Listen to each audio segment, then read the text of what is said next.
इस life. So friend, जैसा कि आप सभी जानते ही हैं कि हमने इस चैनल पर 8th क्लास की जो एसएसटी की एनसीईआरटी की बुक है उसके ऊपर लाइव वीडियो शुरू की हुई है। तो हमने फर्स्ट चैप्टर बना दिया है एंड जो सेकंड चैप्टर है उसका भी सेकंड जो हाफ लेसन हो चुका है और हाफ करवाना है। तो देखते हैं आज का लेसन। तो फ्रेंड, आप सभी इस चैनल को सब्सक्राइब कर लीजिए, जिसके साथ ही आपको 6th क्लास, 7th क्लास, 8, 9 सभी क्लासेस के आपको क्या है लेसन प्रोवाइड हो जाएंगे इस चैनल पर। इसके साथ ही आप ज़्यादा से ज़्यादा लोगों को शेयर कीजिए ताकि उन्हें भी इस चैनल के बारे में पता चल सके और वो भी इस चैनल से जुड़कर इस चैनल का फ़ायदा उठा सकें, अपनी स्टडी को कंटिन्यू कर सकें। तो हमारा जो अब स्टार्ट करना है हमने वो है प्राकृतिक वनस्पति एवं वन्य जीव। तो कल हमने जल तक पढ़ लिया था और आज का हमारा जो टॉपिक है वो है प्राकृतिक वनस्पति पर। तो इसमें जो इम्पोर्टेंट बातें हैं हम डायरेक्ट वही करेंगे। तो पहला जो क्वेश्चन बनता है वो ये है कि जैव मंडल किसे कहते हैं। तो जैव मंडल में क्या आता है, एक तो प्राकृतिक वनस्पति और दूसरा वन्य जीव जंतु। तो जो प्राकृतिक वनस्पति एवं वन्य जीव जो कि स्थल मंडल, जल मंडल और वायुमंडल के बीच जुड़े एक संकरीय क्षेत्र में पाए जाते हैं उसे क्या कहते हैं, जैव मंडल। यानी कि जो प्राकृतिक वनस्पति है वो जल मंडल में भी मिलता है, यानी कि जो जलीय स्रोत होते हैं, चाहे वो महासागर है, चाहे वो सागरीय क्षेत्र है, चाहे वो नदियां हैं, तालाब है, यहाँ पर भी क्या छोटे छोटे वनस्पति उगे हुए होते हैं। इसके साथ ही यहाँ पर भी छोटे छोटे जो छोटे बड़े बहुत सारे वन्य जीव भी होते हैं। तो ये वाला जो एरिया है जिसमें वनस्पति और ये जीव जंतु प्राप्त होते हैं इसे क्या कहते हैं, जैव मंडल, यानी कि जीव जंतुओं का एक मंडल। ठीक है। इसके बाद आगे है कि सभी जीवित जातियां हैं जो वो जीवित रहने के लिए क्या एक दूसरे पर आश्रित होती हैं, जिसके कारण जीवन आधारित इस तंत्र को क्या कहते हैं, पारितंत्र। पारितंत्र यानी वैसे तो ये परितंत्र होना चाहिए। तो जो परितंत्र है उसका मीन्स क्या होता है कि जितने भी चाहे वो छोटे बड़े जितने भी पेड़ पौधे वनस्पति हैं या फिर जीव जंतु हैं वो सभी क्या है एक दूसरे पर आश्रित होते हैं। कैसे, जैसे कि जो वनस्पति और वन्य जीव बहुमूल्य संसाधन है, यानी कि जो प्राकृतिक वनस्पति है, जो जीव जंतु हैं, जो मनुष्य है, वो सभी एक दूसरे से क्या है कनेक्ट होते हैं, वो सभी एक दूसरे के ऊपर क्या है डिपेंड होते हैं। जैसे कि जो जीव जंतु होते हैं वो क्या होते हैं कि प्राकृतिक वनस्पति को खाते हैं। इसके साथ ही कुछ ऐसे जीव जंतु होते हैं जो कि मृत जीव जंतु को खाते हैं, और जो इंसान जो मानव है वो भी क्या है कि जो पेड़ों से या फसलों से प्राप्त होने वाली यानी कि वो जो भी फसलें वगैरह से प्राप्त होता है उन्हें भी खाते हैं। और इसके साथ कुछ जो मानव है वो शाकाहारी होते हैं, तो कुछ मानव है जो वो मांसाहारी भी होते हैं। इस तरीके से सभी है जो वो एक दूसरे पर क्या डिपेंड होते हैं और इसे क्या कहते हैं, पारितंत्र। जिसमें क्या है कि जो वनस्पति है और जो वन्य जीव है वो बहुमूल्य संसाधन है। तो इसके बाद इसमें आगे बताया गया है पौधे के क्या क्या यानी कि यूजेस हैं, पेड़ पौधों से हमें क्या क्या फ़ायदा होता है, कौन सा लाभ मिलता है। तो पेड़ पौधों से सबसे पहली चीज़ कि हमें लकड़ियाँ प्राप्त होती हैं। दूसरा कि हमें यानी कि सांस लेने के लिए जो मनुष्य है उनको क्या ऑक्सीजन प्राप्त होती है। इसके साथ ही जो पेड़ पौधे होते हैं जो मृदा है उसको क्या है यानी कि इकट्ठा कर रखते हैं ताकि जो मृदा अपरदन नहीं होता है, जो कि फसलों के लिए एक महत्वपूर्ण बात है। ठीक है। इसके बाद जो पेड़ पौधे होते हैं वो रक्षक मेखलाओं के रूप में भी क्या काम करते हैं। इसके साथ ही जो भूमिगत जल है उसका भी क्या है संग्रह कर रखते हैं। इसके साथ ही पेड़ पौधों से हमें औषधीय पौधे, गोंद, कागज आदि भी प्राप्त होते हैं। तो इस तरीके से इसमें क्या है पेड़ पौधों के जो उपयोग हैं उसके बारे में बताया गया है। इसके बाद आगे है कि वन्य जीव के अंतर्गत वन्य जीवन में कौन आते हैं, जिसमें जंतु आते हैं, पक्षी, कीट और जलीय जीव आते हैं। तो अगर क्वेश्चन ये आ जाए कि वन्य जीव के उदाहरण हैं तो इसमें जंतु, पक्षी, कीट और जलीय जीव जो कि जल में रहते हैं। ठीक है। तो इनसे हमें क्या है दूध, मांस, खाल, ऊन आदि प्राप्त होता है। जो कीट होते हैं उनसे क्या क्या फ़ायदे होते हैं। तो जो कीट होते हैं जैसे कि मधुमक्खी, इससे हमें शहद मिलता है, फूलों के परागण में मदद मिलती है, यानी कि जो फूलों के छोटे छोटे परागण होते हैं वो एक स्थान से दूसरे स्थान पर जाते हैं। इसके साथ ही ये परितंत्र में अपघटक के रूप में भी एक महत्वपूर्ण भूमिका निभाते हैं। तो जो कीट हैं वो क्या है एक अपघटक के रूप में महत्वपूर्ण भूमिका निभाते हैं। जो गिद्दड़ है वो मृत जीव जंतु को खाने के कारण एक अपमार्जक है। तो अगर आपको ऐसे उदाहरण दे दिया जाए कि निम्न में से अपमार्जक है तो आपको 4 पॉइंट दे दिए जाएंगे जिसमें से आपको बताना होगा। तो आप ध्यान दीजिए कि जो गिद्दड़ यानी कि जो जीव जंतु जो मृत जीव जंतु को खाते हैं वो क्या होते हैं, अपमार्जक होते हैं। तो जैसे अगर आपको यहाँ पे गाय का एग्जाम्पल दे दिया जाए, एक गिद्दड़ दे दिया जाए, तो एक घोड़ा दे दिया जाए, तो इस तरीके से आप तीनों में देख सकते हैं कि जो घोड़ा होता है वो भी मृत को नहीं खाता और ना ही गाय खाती है। तो जो गिद्दड़ है वो मृत जीव जंतु को खाता है, इसलिए वो क्या हो जाएगा, अपमार्जक हो जाएगा। इसके बाद इसमें कहा गया है प्राकृतिक वनस्पति का वितरण। तो नॉर्मल सी बात है कि जो प्राकृतिक वनस्पति है उसका वितरण क्या है, असमान है। कुछ स्थानों पर प्राकृतिक वनस्पति बहुत अधिक है तो कुछ स्थानों पर बहुत ही कम है या फिर नाम मात्र पर है। तो इसके क्या कारण हो सकते हैं, तो प्राकृतिक वनस्पति की वृद्धि का मेन कारण होता है तापमान और आर्द्रता। ठीक है, जहाँ पर तापमान और आर्द्रता अधिक होती है, यानी कि जहाँ पर बारिश वगैरह अधिक आती है तो वहाँ पर वनस्पति है जो वो अधिक होती है। लेकिन जिन क्षेत्रों में बहुत ज़्यादा तापमान है या फिर जिन क्षेत्रों में बहुत कम तापमान होता है तो वहाँ पर क्या प्राकृतिक वनस्पति नहीं मिलती है। तो इसका आप एग्जांपल ले सकते हो कि बहुत कम तापमान, जैसे कि राजस्थान में थार का जो मरुस्थल यानी जैसलमेर का जो एरिया है वहाँ पर क्या है तापमान बहुत अधिक होता है, जिसके कारण यहाँ पे क्या प्राकृतिक वनस्पति नहीं मिलती है। ठीक है, और जो 90 डिग्री अक्षांश का क्षेत्र है वहाँ पे क्या बहुत ज़्यादा ठंड होती है, जिसके कारण वहाँ पर भी क्या प्राकृतिक वनस्पति प्राप्त नहीं होती है।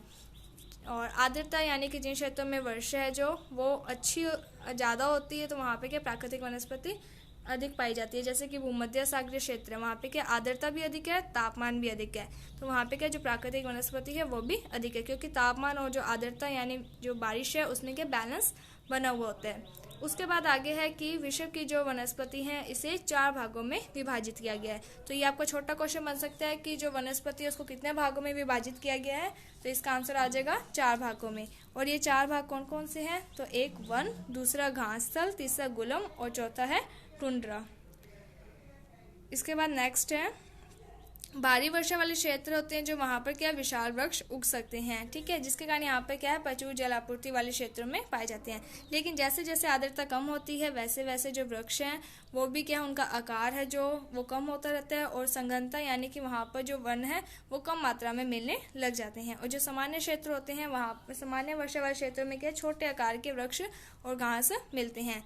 विश्व के घास स्थलों का निर्माण होता है। कम वर्षा वाले जो शुष्क प्रदेश होते हैं वहाँ पर कौन सी मिलती हैं, तो वहाँ पर कंटीली झाड़ियाँ और गुलम उगते हैं। यानी कि बहुत अधिक अगर वर्षा हो रही है तो ऐसे वृक्ष मिलेंगे जिनका आकार भी बड़ा होगा और वो संघन क्षेत्र में मिलेंगे। ठीक है, यानी कि काफ़ी सारी अधिक मात्रा में होते हैं। और जैसे जैसे वर्षा कम होती है वैसे वैसे उनका आकार भी छोटा होता जाता है और वो भी यानी कि कम मिलने शुरू हो जाते हैं। और जो शुष्क प्रदेश होते हैं जहाँ पर वर्षा कम होती है तो वहाँ पर कंटीली झाड़ियाँ और गुलम आदि प्राप्त होते हैं। तो इनकी क्या विशेषता है कंटीली झाड़ियों की कि जो इनकी जड़ें होती है वो काफ़ी गहरी होती है, जिसके कारण ये भूमिगत जल से यानी कि अपने आप को जो जल की आपूर्ति है वो कर पाती हैं। और वाष्पोत्सर्जन से होने वाली आर्द्रता की कमी को घटाने के लिए ये जो यानी कि ये अधिक जल ना ले यानी कि वाष्पोत्सर्जन ना हो तो इनकी जो पेड़ों की पत्तियां होती है वो कैसे होती हैं, कांटेदार होती हैं और मोमी सतह वाली होती हैं। इसी तरीके से जो शीत ध्रुवीय प्रदेश है वहाँ पर किस प्रकार की वनस्पति मिलती है, तो वहाँ पे टुंड्रा वनस्पति मिलती है। और इसके एग्जाम्पल कौन से हैं, तो इसका एग्जाम्पल है मोस और लाइकन। इसके बाद हम आगे देख लेते हैं प्राकृतिक वनस्पति और वन्य जीव का संरक्षण, कि हम किस तरीके से इनका संरक्षण कर सकते हैं। तो नॉर्मल है कि जो वन है वो हमारी एक संपदा है, पौधे है जो वो क्या है जंतुओं को आश्रय प्रदान करते हैं। ठीक है, क्योंकि जो जंतु होते हैं वो उन्हीं से ही भोजन प्राप्त करते हैं पौधों से, और वहीं पौधों के नीचे ही क्या है वो आश्रय लेते हैं। तो साथ ही ये पारितंत्र को भी अनुरक्षित करते हैं। तो जो जलवायु में परिवर्तन या मानव हस्तक्षेप के कारण जो पौधे हैं उनका जो पौधे और जीव जंतु के जो प्राकृतिक आवास है वो धीरे धीरे क्या है नष्ट हो रहे हैं। यानी कि जो मनुष्य कुछ प्राकृतिक कारण होते हैं और कुछ मनुष्य के द्वारा की जाने वाली क्रियाएं होती हैं, जिसके कारण जो पेड़ पौधे हैं वो धीरे धीरे क्या है लुप्त होते जा रहे हैं। कुछ तो काफ़ी लुप्त हो ही चुके हैं और कुछ लुप्त होने की कगार पर हैं।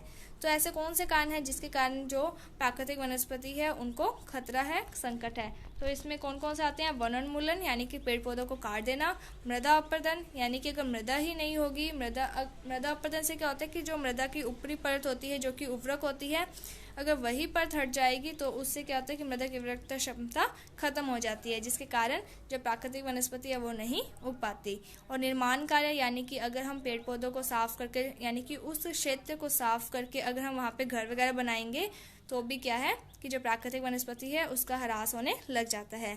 दावानल यानी कि जंगलों में आग लग जाना, जिससे प्राकृतिक वनस्पति समाप्त हो जाती है।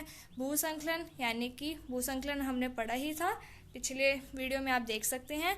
तो उसमें भी क्या होता है कि जो तीव्र ढाल वाले क्षेत्र होते हैं वहाँ से क्या है जो मृदा होती है वो एक स्थान से दूसरे स्थान पर चली जाती है, जिसके कारण जो पेड़ पौधे हैं उनको यानी कि मृदा वही उर्वरकता नहीं मिल पाती, उर्वरक मृदा नहीं मिल पाती। तो इनमें से कुछ तो मानव और कुछ प्राकृतिक कारण हैं जो मिलकर क्या है प्राकृतिक संसाधनों के लुप्त होने की क्रिया को बढ़ावा दे रहे हैं। इसके साथ ही जो शिकार भी किया जा रहा है जिसके कारण जो ये जो जीव जंतु हैं वो भी, उनकी जो भी जाति हैं वो भी क्या है संकट में आ गई हैं।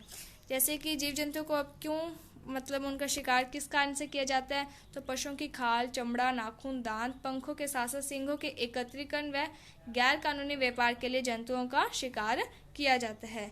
ठीक है, तो इनमें से कुछ जैसे चीता, शेर, हाथी, ब्लैक बग और मगरमच्छ, दरियाई घोड़ा, हिम तेंदुआ, शुतुरमुर्ग और मोर हैं। ठीक है, तो इनका संरक्षण जागरूकता बढ़ाकर किया जा सकता है, यानी कि अब इनका शिकार है जो वो बहुत अधिक होने लगे और इनका संरक्षण करना आवश्यक है।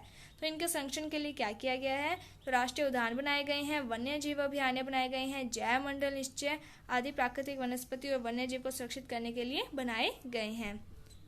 इसके बाद देखते हैं आगे। यदि प्रजातियों की सापेक्ष संख्या को भंग न किया जाए तो पर्यावरण में क्या संतुलन बना रहेगा। अगर ये जो प्रजातियां हैं वो लुप्त होगी तो पर्यावरण का जो संतुलन है वो क्या है बिगड़ सकता है। तो अनेक पक्षियों और जीव जंतुओं के अंधाधुंध शिकार के कारण या तो वो विलुप्त हो जाते हैं या फिर विलुप्त होने की कगार पर होते हैं। तो इसके लिए हमें क्या करना चाहिए कि इसको कैसे रोका जा सकता है, तो हमें प्रादेशिक या सामुदायिक स्तर पर जागरूकता कार्यक्रम जैसे कि सामाजिक वानिकी यानी कि हमें पेड़ पौधे लगाने चाहिए, वन महोत्सव को प्रोत्साहित करना चाहिए, स्कूल के जो बच्चे हैं उन्हें पक्षी देखने और प्राकृतिक कैंपों में जाने के लिए प्रोत्साहित किया जाना चाहिए ताकि वे विविध जातियों के निवास का अवलोकन कर सकें। तो बहुत से जो देश हैं उन्होंने क्या किया कि पशु पक्षियों को मारने के लिए और उनके व्यापार के विरुद्ध है, जिसके कारण भारत है जो उसमें क्या है, चाहे वो शेर है, चीता, हिरन, भारतीय सारंग और मोर, इनको मारना क्या है अवैध कर दिया गया, यानी कि आप इनका शिकार नहीं कर सकते हैं। अगर आप इनका शिकार करोगे तो आपको क्या है दंड दिया जाएगा। और इसी के लिए एक अंतर्राष्ट्रीय परिपाटी बनाई गई है जिसका नाम है CITES और इसकी फुल फॉर्म है the convention of international trade and endangered species of wild fauna and flora की स्थापना की गई है। ठीक है, तो ये इसकी फुल फॉर्म है, जिसमें क्या है इसका मेन जो एम था वो क्या था कि इसमें क्या हुआ कि जो प्राणी हैं या फिर जो भी जीव जंतु या पक्षी हैं उनकी एक सूची बनाई गई थी और ये कहा गया था कि इस सूची में जितने भी पशु पक्षी हैं जो भी इनमें ऐड किए गए हैं उनका व्यापार के लिए क्या प्रतिबंध लगा दिया गया है, यानी कि आप इनका व्यापार नहीं कर सकते हैं, इसलिए आप इनका शिकार भी नहीं करोगे। तो जो मनुष्य है उसका क्या नैतिक कर्तव्य है कि वो पेड़ पौधे जीव जंतु है जो उनका संरक्षण करे। इसके बाद यहाँ पर ये जो CITES है जो इसके बारे में बताया गया है कि ये सरकारों के बीच में एक अंतर्राष्ट्रीय समझौता है। इसका मेन जो उद्देश्य था वो यह था कि वन्य प्राणी और जीवों के नमूने के अंतर्राष्ट्रीय व्यापार से उनके जीवन को कोई खतरा नहीं होना चाहिए। तो वर्तमान समय में क्या है पशुओं की 5000 जातियाँ और पौधों की 28000 जाति हैं जो संरक्षित की गई हैं। और इसमें कौन कौन आते हैं, तो इसमें भालू, डॉल्फिन, कैक्टस, पुवाल, आर्किड, एलो कुछ उदाहरण हैं। ठीक है, तो ये बताए गए हैं। इसके बाद हम क्वेश्चन देख लेते हैं। अगर आपको क्वेश्चन आते हैं तो आप हमें कमेंट सेक्शन में आंसर बताइएगा। आपने वीडियोस देखी हुई हैं तो आपको आने चाहिए।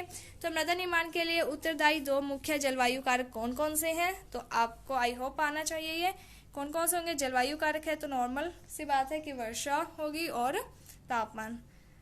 भूमि निम्नीकरण के क्या 2 कारण हो सकते हैं, क्यों होता है भूमि निम्नीकरण, एक तो मृदा अपरदन के कारण, दूसरा क्षीणता के कारण।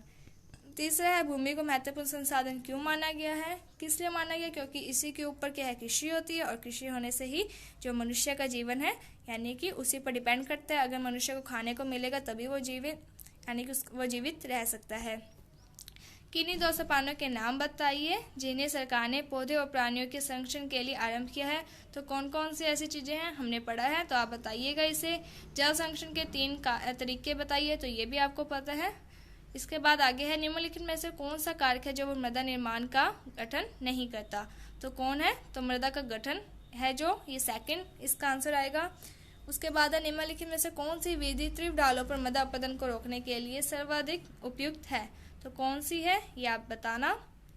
निम्नलिखित में से कौन सा प्रकृति के संरक्षण के अनुकूल नहीं है, क्या अनुकूल नहीं है, बल्ब को बंद कर देना चाहिए जब उसकी आवश्यकता ना हो, या फिर नल को उपयोग करने के तुरंत बंद कर देना चाहिए, या फिर खरीदारी के बाद पॉलीपैक को नष्ट कर देना चाहिए, तो आप बताइएगा इसका आंसर।